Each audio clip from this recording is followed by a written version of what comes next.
My atheist girlfriend hates that I'm waiting until marriage to sleep with her. So she went to multiple orgies because she was actually frustrated.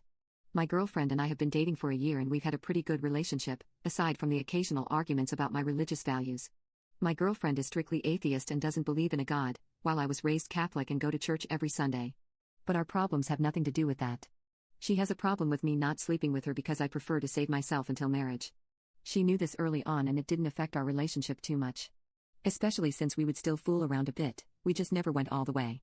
She never pressured me into it but has dropped hints that I'm missing out on sleeping with her because she's apparently very good at intimacy. I wouldn't know. I never dated anyone before her either because I was an introvert and dating honestly scared me. We only really dated because she had an interest in me and pursued me.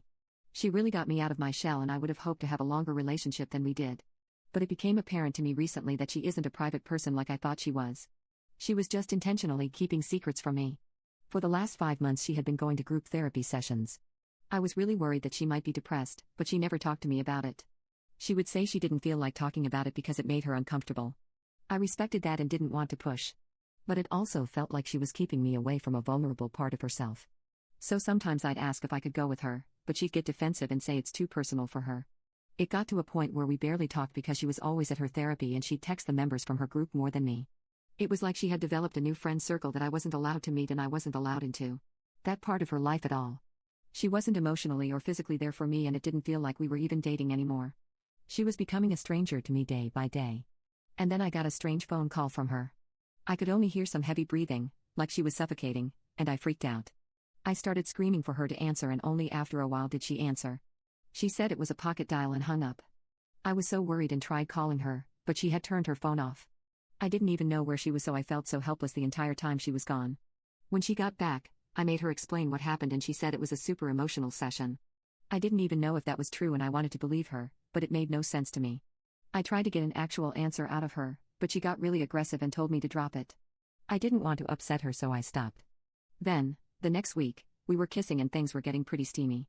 I had to remind her to stop because I wasn't ready and she got really mad at me. She started an argument with me, asking when I was going to be ready. I was such a tease, and she's always actually frustrated because of me. I tried to explain that she knew what she was getting into when we first started dating, but she reiterated and said she thought she could change my mind and then called my religion stupid. I told her I didn't appreciate any of what she said, hoped that she didn't mean it, and let her know it doesn't help that she is so distant because I don't even know who she is anymore. She asked what she could do to open up, to which I suggested going to one of her therapy sessions, but she got very defensive. She claimed I was being too invasive and giving her ultimatums. No matter how many times I said that wasn't the case and I wasn't trying to force anything, she still shouted at me and we didn't talk after that argument for a week. She wouldn't call me and stayed out of the house as much as she could. I barely even saw her. Well, last night, she went to one of her therapy sessions and I decided to follow her. It sounds crappy but she was acting really sketchy and I never got past that pocket dial. One way or another, I was getting to the bottom of this.